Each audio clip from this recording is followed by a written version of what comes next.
Wait lang guys.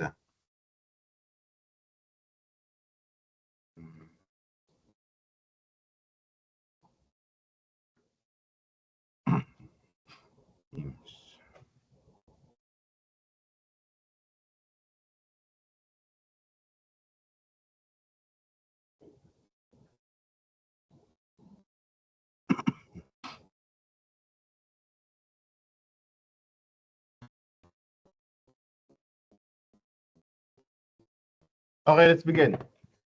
So by the way, lahat na-access niyo ba yung recording natin from last time? Yes or no?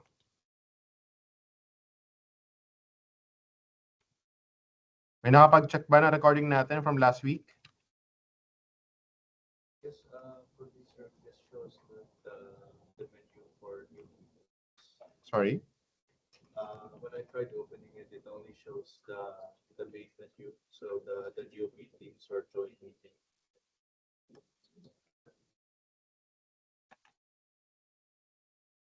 No, yung recording nilagay ko sa lessons. So it's under rigging an iron cutout. And it's here, class recording. Oh yeah, when I clicked that, it only showed the main menu.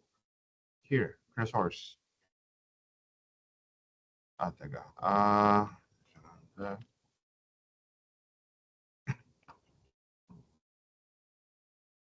Ayun siya.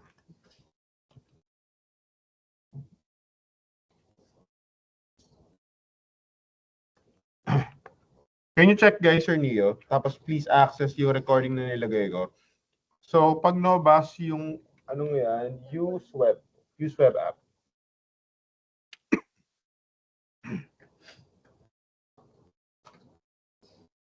Tapos you have to sign in dun sa ano niya. Sa account niya sa Teams.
Anyway, let's have a recap of what we have done last week during our online class. So last time we already started with the introduction to rigging, right? So ang ginawa natin last time was build this eye. Okay, so here, ang ginawa natin, we created multiple layers of masking. So we have masking for the pupil. I have masking for the entire iris. And then I have masking for the eyebrow. So lahat ng ngayon, demonstrate ko during our online class last time. And again, I provided the recording. Kaso again, you have to sign in first Microsoft Teams for you to be able to access it. Anyway, so for today, I'm going to teach you how to use deformers. So deformers are actually easy way on how to reshape our drawings without basically redrawing a layer. Again, ang gagawin natin ngayon is to apply deformers. So we use deformers to easily reshape or resize or basically change the form of a given drawing without basically redrawing it. So hindi natin siya dinare-redraw. So let me just show you how to do it. So gagamit muna ako ng very simple drawing just to demonstrate how we set it up. Okay. So let's have this rectangle, for instance. Ilagay natin.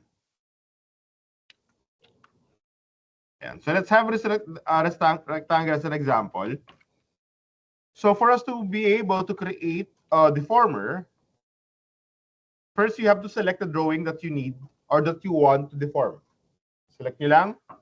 And then, let me zoom in. Make sure that you have this toolbar enabled. So this one is a deformation toolbar. So it's just, ang palatandaan lang dyan, it's just the hammer and wrench. Okay? So if you don't have this, this toolbar, all you need to do, just right-click here in this area, then look for deformation. Ayun lang siya. Okay? So what we need to do here is to use this rigging tool, the hammer and wrench. So by enabling this, papasok tayo ngayon sa sa deformation mode. So when this is enabled, ang gagawin natin ngayon is to set up the deformers. So in setting up deformers, you have to make sure that the tool properties is also turned on. Kasi itong tool properties na to will basically list down all the deformation modes that we can use. Okay? Again, when assigning deformers, make sure that the tool properties is enabled. So kailangan naka-turn on si tool properties. Okay? So we have here different deformation modes. So we have here the automatic mode. We have here bone, curve mode, envelope, game, game bone. Tapos we have a freeform mode. And we have here, yung bago nila, which is shape aware deformer. So, subukan natin siyang isa-isahin. So when rigging a character, guys, as much as possible, avoid using automatic. Okay? Huwag tayong gagamit ng automatic if you are rigging for production. As much as possible, we all want the deformers to be defined by us. Let's go to the first one. Again, never use automatic. Gamit tayo ng bone and articulation mode. So with bone, you are literally creating bone. So you are assigning the deformer joint per joint. So as an example, ito rectangle na to doesn't have any subdivision at all, right? So if I'm going to use bone, I'm going to assign first yung mga joints niya. Let's say one here, and then one here in the middle, and then another one here below. Yeah. So we now have this bone deformer. So how do we test it? So to test it, go back to transform. Okay? When it turned green, ibig sabihin na transform kayo, you can now move it. Okay? So another application or another setting that we can adjust here kapag gumagamit tayo ng bone and articulation mode is the articulation itself. This one. Itong circle na to, this is called the articulation. So we can change the size of this articulation based on how smooth you want the deformation to be. So how do we do it? So again, if you want to change it or alter it, go back again to your rigging tool, itong hammer and wrench, tapos pwede natin siyang palakihin. So usually, when we use this in production, yung articulation, itong circle na to, we make this as, quite bigger than the drawing being deformed. So, ilalaki natin ng konti. Yan. Walk transform. And there you go. Good idea? So, anong naging effect niya? Kung titignan nyo, mas smooth ngayon ng curve na to. So, kanina kasi, naging corner siya. So, can you think of any application of this bone articulation mode? Sa arm, that is correct. What else? Hair, not really, kasi hindi naman naging angular ang hair, right? Saan pa? Sa Sa legs, of course. What else? Saan na pwede gamitin itong bone? Sa? Sa waist? Yes, pwede. Sa? Clothes, not really kasi naging angular siya kapag bone eh. So kapag clothes kasi kailangan smooth siya. So another application of this one, let's say the spine or the chest of your character. Diba? Pwede nyo ilagay itong bone articulation mode as well. Okay? Okay. By the way, whenever you create a deformer here in Harmony, if you're going to look at your node view, nagiging group siya. This one. Okay? Therefore, it does not override your drawing. So it's basically like another filter on top of the drawing. That's what, for example, ayan siya. Naka-deform siya, di ba? So, ang mangyayari dito, if I remove it, babalikin sa dati. Okay? Ayan siya. Anyway, so that's the bone articulation mode. Let's try another one. Again, to access the rigging tool or the deformation mode, select the drawing first, and then click this hammer and wrench. So this is the rigging tool. And then from there, we choose the deformation mode. Kanina, bone articulation ginamit natin. This time, we're going to use curve. Okay. So, when we use curve, para tayong gumagamit ng pen tool. Kasi it has bezier handles. So, usually, when we apply curves, we put it at the middle of the drawing being deformed. So, for example, when you use this, you have to click and drag, and then go to the next point, click, drag. Okay, let me repeat that. Again, easiest way to apply curve deformers is to click and drag. So click to assign, then drag to assign to define the length of the handle. Ito yung handle niya. And then go on to the next point. So from here, click, drag. Good idea? Okay, so let's test it. So again, to test this out, we are going to go back to transform. Once it turned green, it means we can now use it.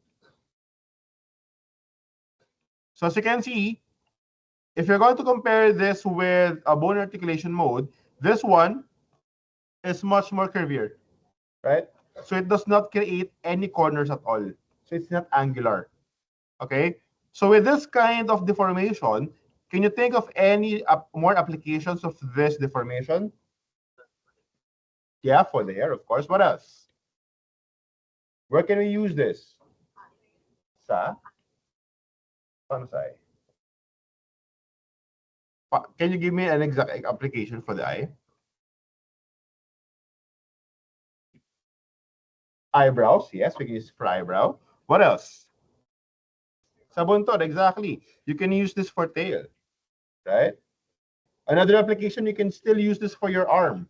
Kung noodle arms, may mga shows na naka-noodle arm, you can also use this, right? Another, you can also use this for spine. Diba? Kung gusto nyo maging smooth or maging curve yung spine ng character nyo. Okay? So that's the application of curve deformers. Let's go to the next one.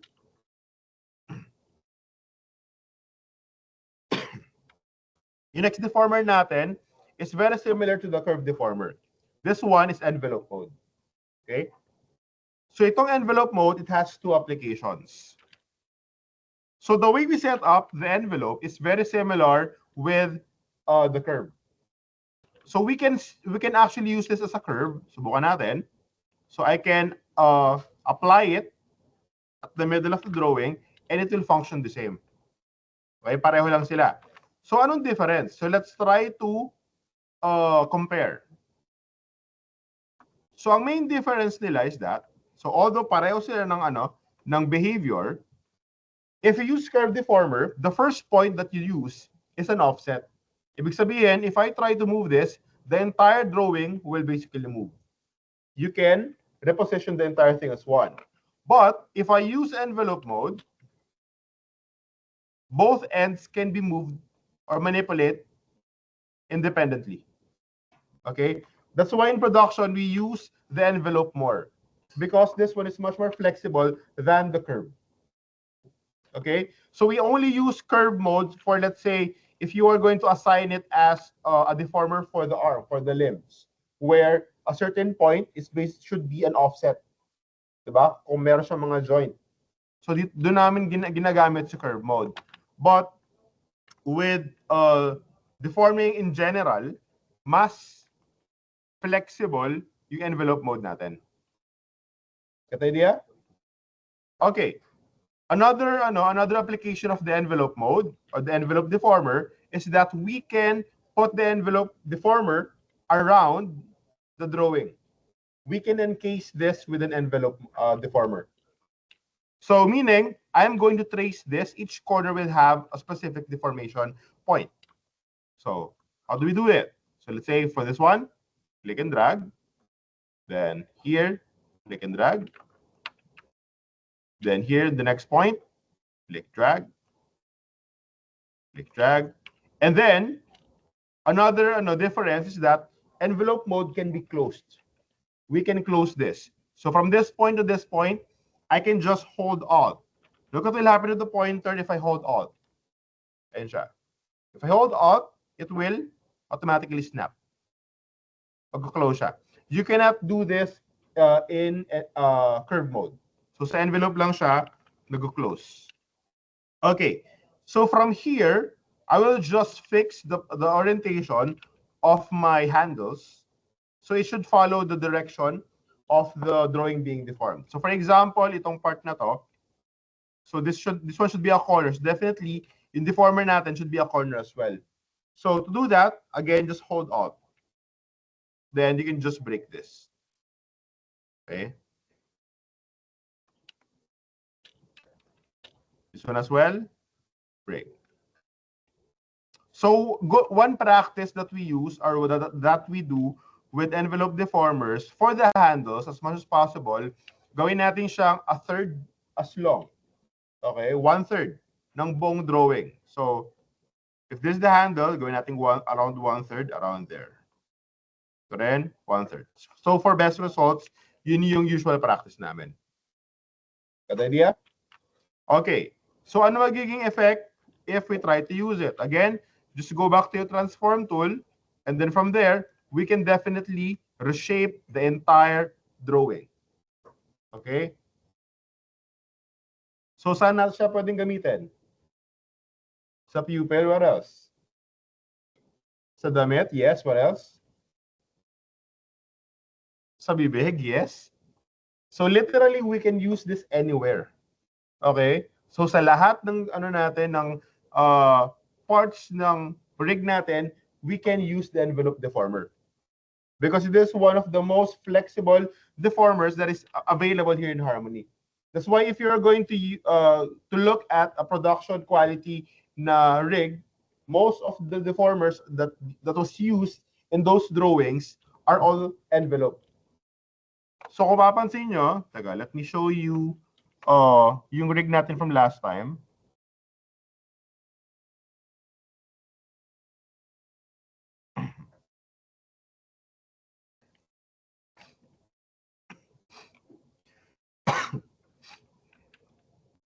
Let me just open it.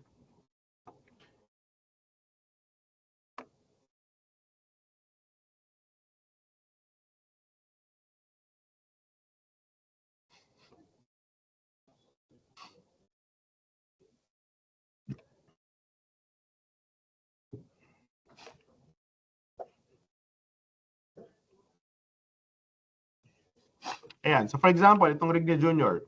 So this rig has a lot of envelope deformers.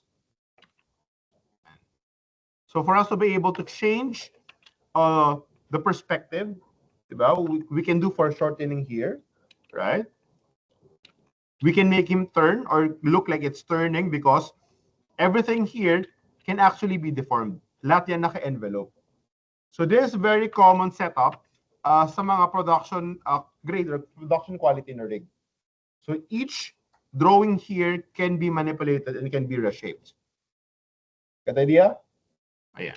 So, ganun din ang gagawin natin. Any questions regarding envelope mode? Okay. Next. So after this, after the envelope mode, we have here game bone. So sa game bone is very similar with bone in articulation mode. The only difference is that si game bone is optimized for game engines. Si Harmony kasi, it has the direct compatibility with Unity.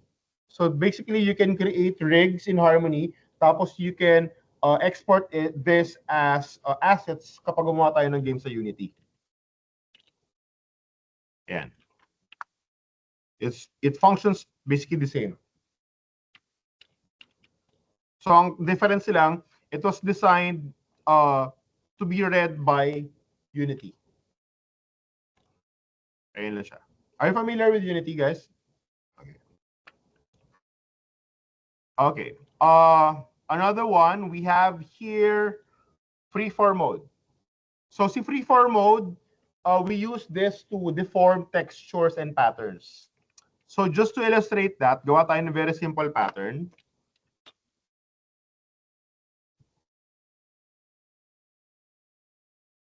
Let's say gawa tayo ng checkered. Checkered pattern na lang para mas madali. Then, ay.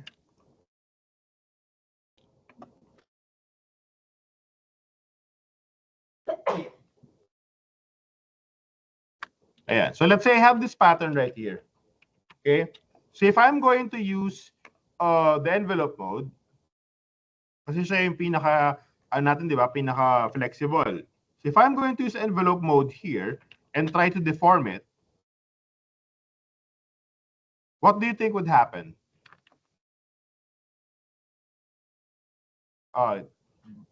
Sige, subukan natin. There. Okay? So if I use envelope with patterns and textures, it will look something like this. Kasi yung area of effect nila or yung area of influence nila, nagkakaroon ng tug of war. Naghihilahan sila. So definitely, because of that tug of war, naisira yung texture, naisira yung pattern. Okay? So we cannot use envelope deformers to deform and patterns and textures. Instead, we are going to use freeform mode. So sa freeform mode, we just use we are technically inserting pins dun sa mga points na gusto nating makontrol. So let's say I want to control the corners of this pattern. So lagay tayo 1, 2, 3, 4. And then maglalagay din ako sa gitna, somewhere here. Let's test it out. So from here, I can now adjust this with ease, right?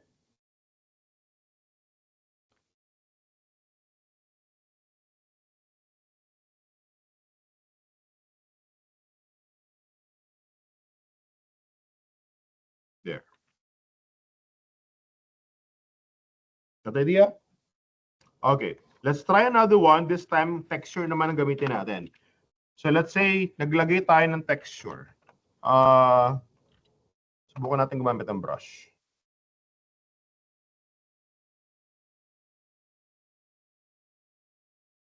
Let's say this one.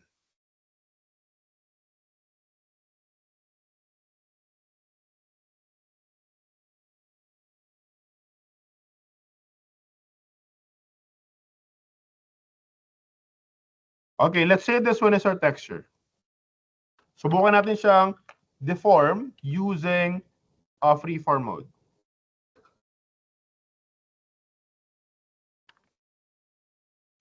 So same thing. The texture can be manipulated. Idea? Okay. So yun usually yung ginagamit natin ng mga deformers right now in production.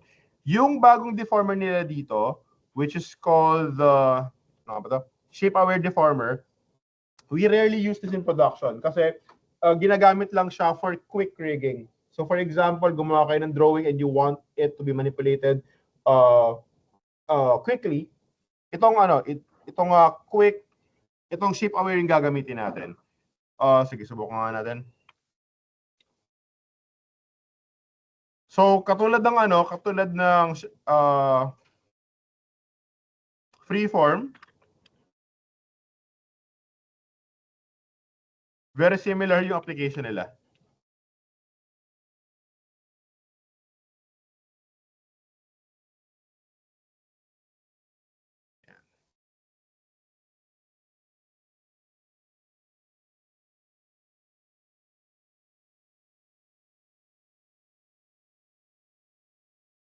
There.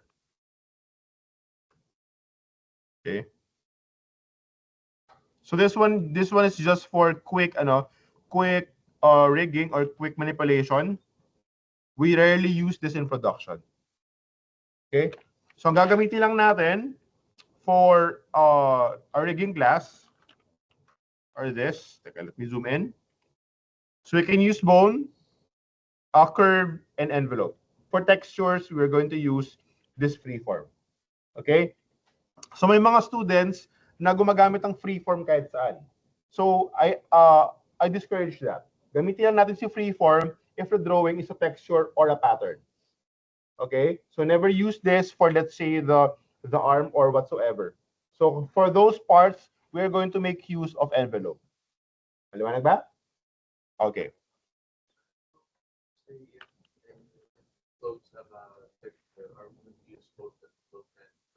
Yes, that's correct. So usually kasi in rigging or in character rigging, we separate the texture. So it will be masked inside the shirt. Okay, so let's try to use this in practice. So how do we apply it in an actual rig? Okay, unahin natin itong eyebrow na to. Okay, so for this eyebrow, I just want this to be curved, right? Para madali siyang i-animate. Again, just like what we did a while ago, just simply select the drawing, then enable rigging tool, showing hammer and wrench. Then from there, we can now choose the rigging mode under tool properties. Okay, so for this one, I'm going to use curve mode. So maglalagay ako ng 2 points. So from here, huwag tayo mag-curve mode. Mag-envelope tayo. So from here, 1, then 2. Test natin. Just go back to transform. Shortcut is Shift T. Shift transform. If the deformer turned green, ibig sabihin na nasa transform na kayo, we can now test it. So let's try it. So subukan natin siyang ibaba. I'm going to move this down. And then from there, I'm going to deform.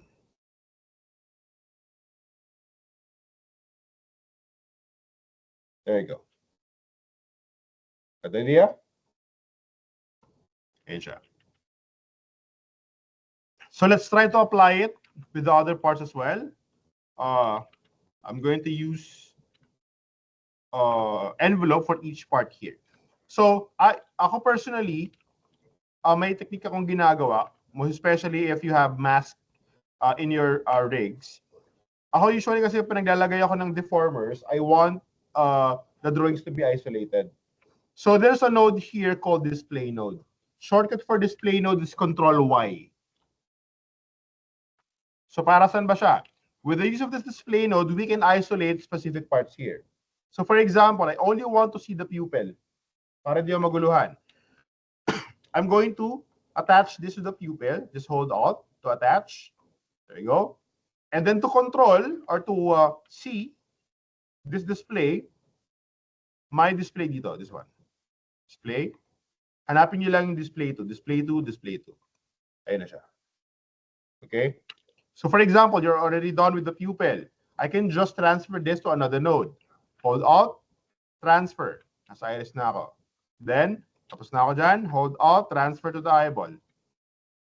Pag tapos na kayo, just delete it, babalik it sa dati. Got idea? So this technique is very helpful kapag Marami na masyadong layers. And most especially if you have parts that are being masked. Okay, subukan natin. Split 2. And for this one, I'm going to use envelope. So for circular parts, just like this one, we usually put 4 points. Top, right, bottom, left, and then we close it. Okay? So even though nakakatulong si envelope deformer or si deformer in general, but you have to remember the more points that you use, the harder it is to pose it or to animate it. Okay? So we have to find that balance kung gaano kadami yung mga points na gagamitin natin. Kasi kapag sobrang dami, let's say naglagay kayo dyan ng 10 points dun sa pupil. Do you think those 10 points will help speed up the animation process? Diba? Hindi. Kasi let's say you want to create a perfect curve.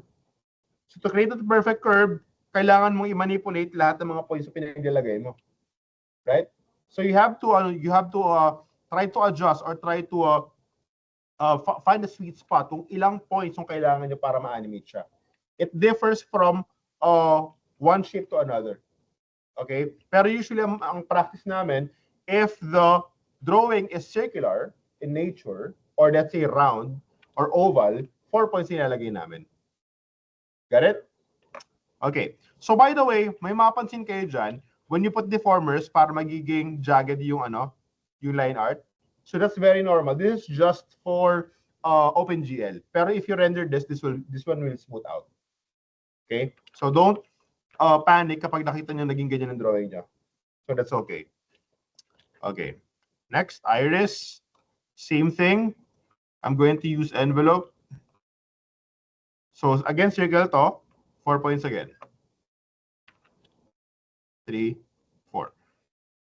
So if you have an existing line art, as much as possible, try to put the deformer at the middle of the line art. Kasi yung line art na yan, it can also be deformed by the deformer.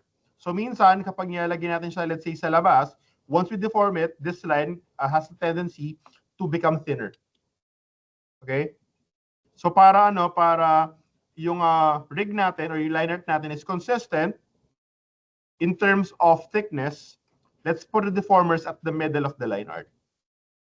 Para kapag dineform natin, as you can see, kahit anong pose yan, consistent yung line thickness. Got it? Okay. The next, eyeball.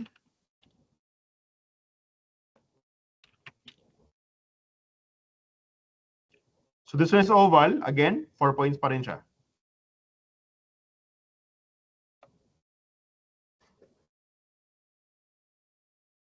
There you go. There. Okay. Common mistake kapag gumagamit o naglalagay ng envelope deformer. So for example, yan. Lagay tayong ganyan. Then,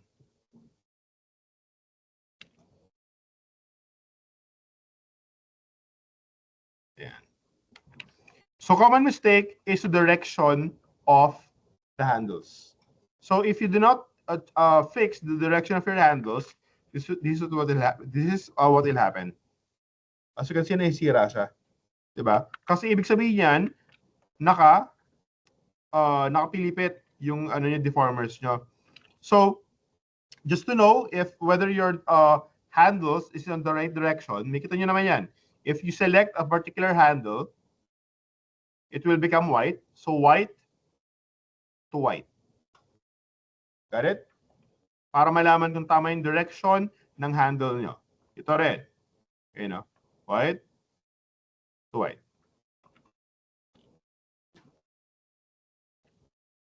So maraming estudyante na na-neglect itong direction ng deformation handles natin. That's why when they try to deform, naisira yung drawings nila.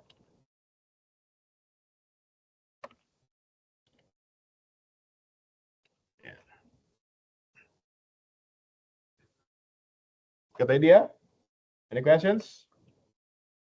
Okay, once done, just delete the display.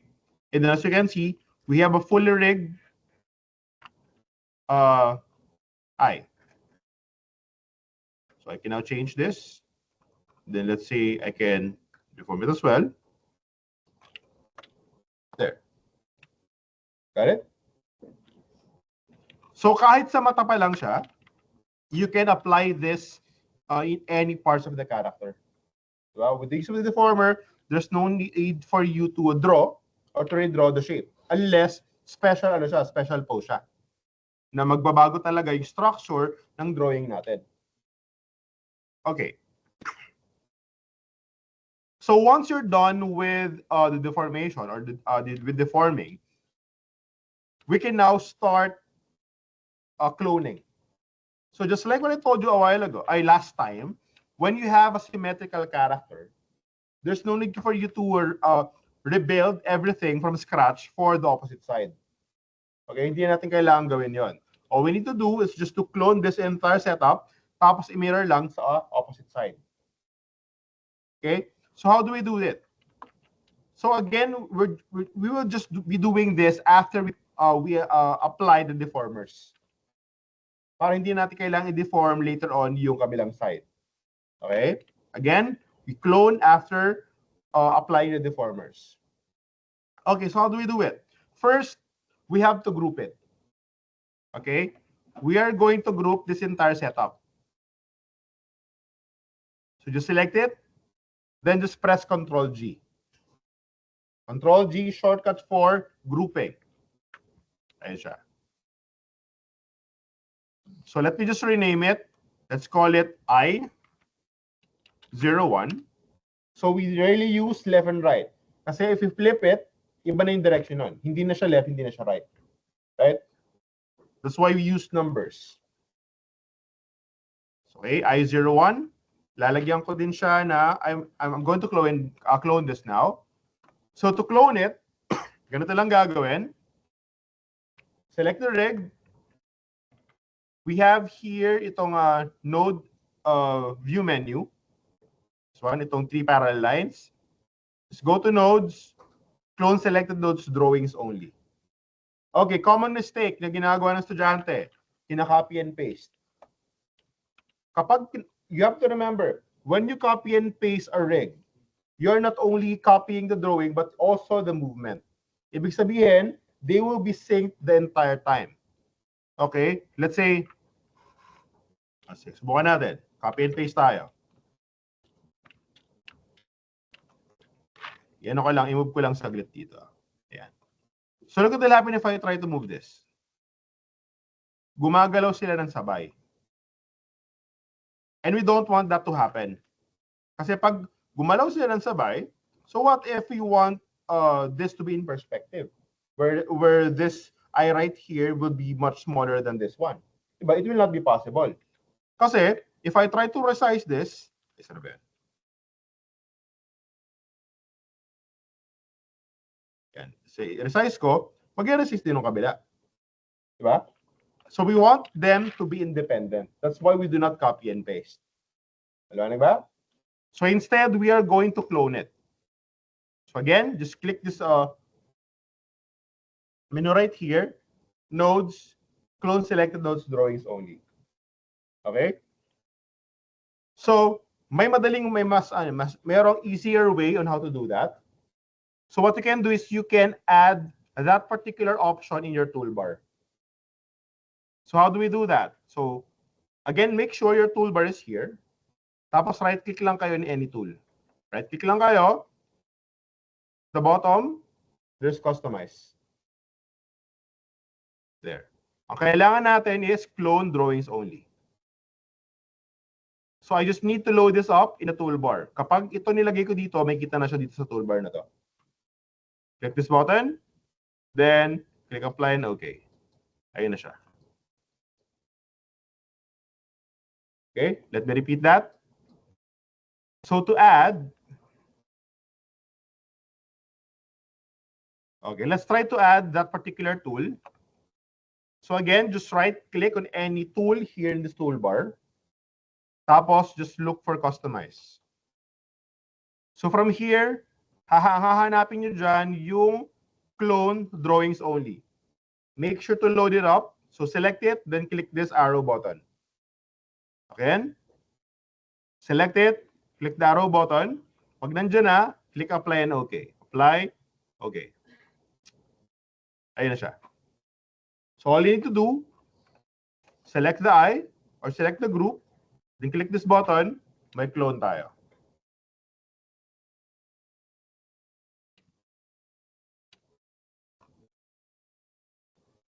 Okay. So as you can see here, we now have two instances of the eye. Pero sa sa camera view ko, isa lang nakikita ko. What do you think is the problem? Bakit isa lang nakikita ko mata? Let's just flip that. Ibig sabihin, they are on top of each other, right? So that's why if I put a peg here, as you can see, ayun siya. Right? Okay, so how do we flip this?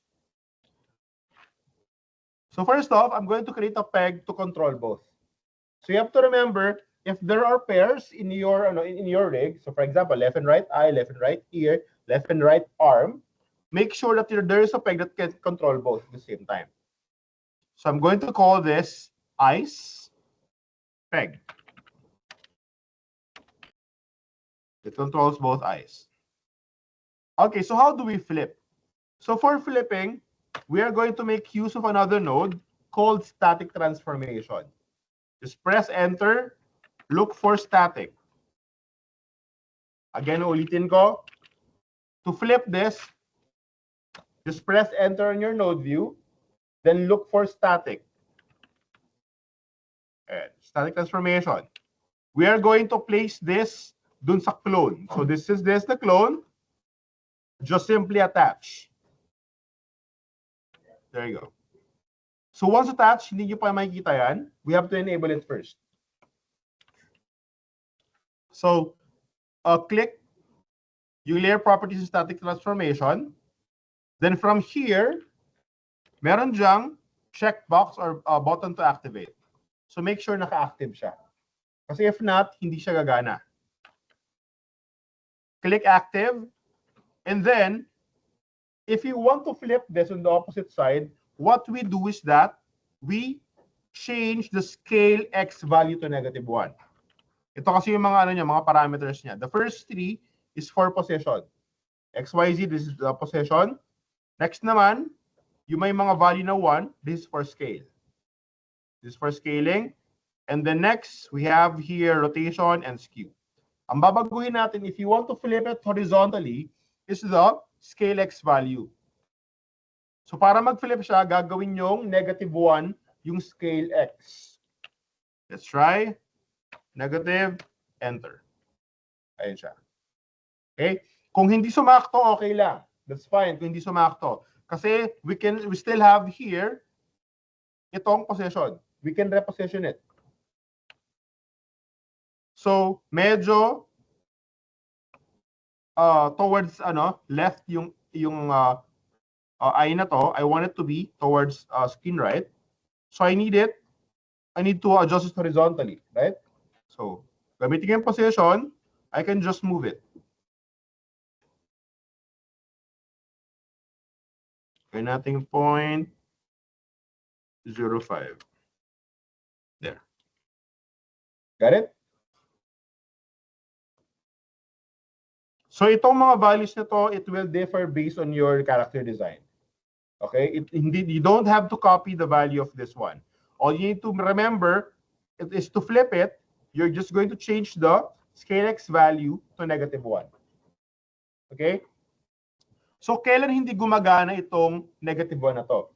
Hindi gagana to, or it will not be a perfect mirror if you're not rigging at the middle of the canvas. Okay? That's why at the beginning of our lesson, I told you always rig at the very middle of the canvas. I told you to line up the front view at the middle, right? So that's the reason. Kasi itong static transformation, it is using the what do you call this? The plane of this entire canvas. So kapag dito ka nag-rig, when you put -1 here, yung mirror niya, mapupunta sa kabila, nandito. So that's too far. That's why common practice is we rig at the very middle of the screen, of the canvas. Got the idea?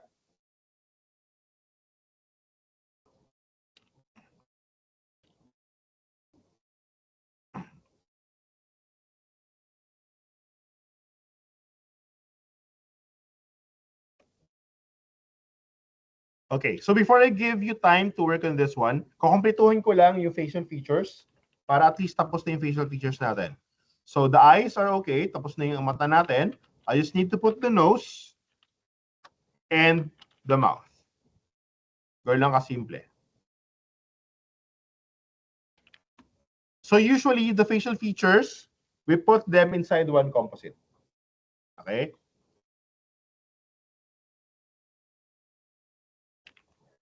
You still remember the shortcut for composite? Control H, that's correct.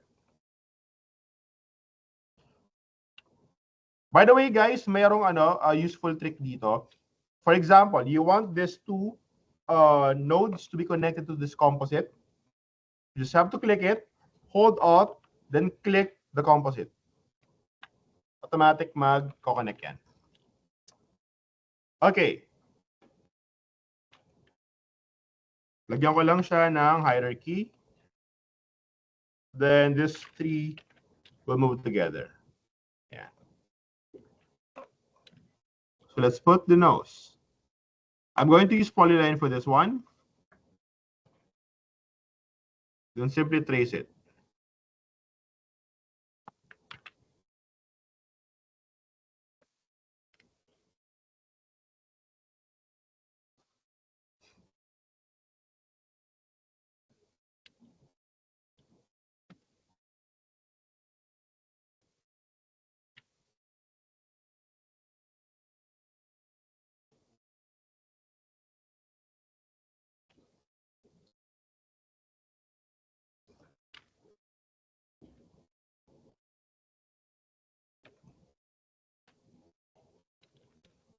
And then the mouth.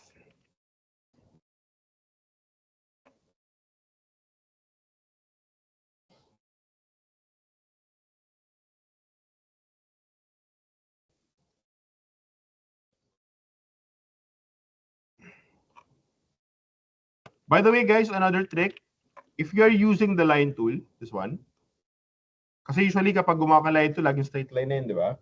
So if you want to curve it ng mabilisan, so gawa muna kayo ng line, do not release the mouse, then from here, just hold control. Curve yan.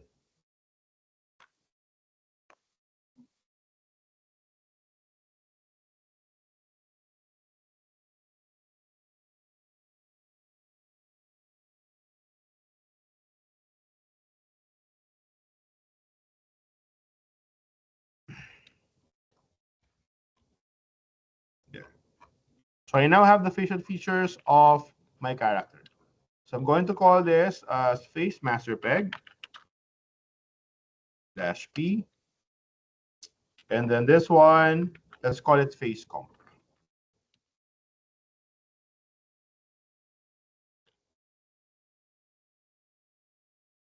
And please don't forget about the pivots.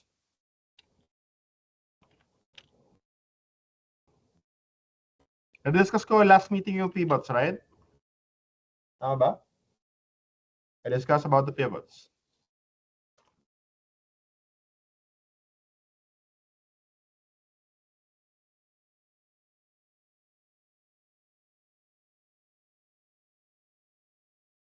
There you go. So I now have the facial features.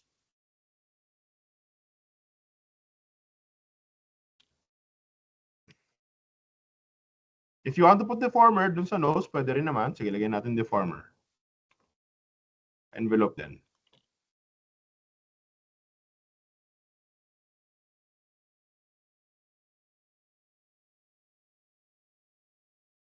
Yeah. So that way, we can manipulate the nose later on. Got it? Sige, I will stop here for now. you can now use this time to work on your rig. So again, ang main goal natin is to complete the entire facial features. Okay?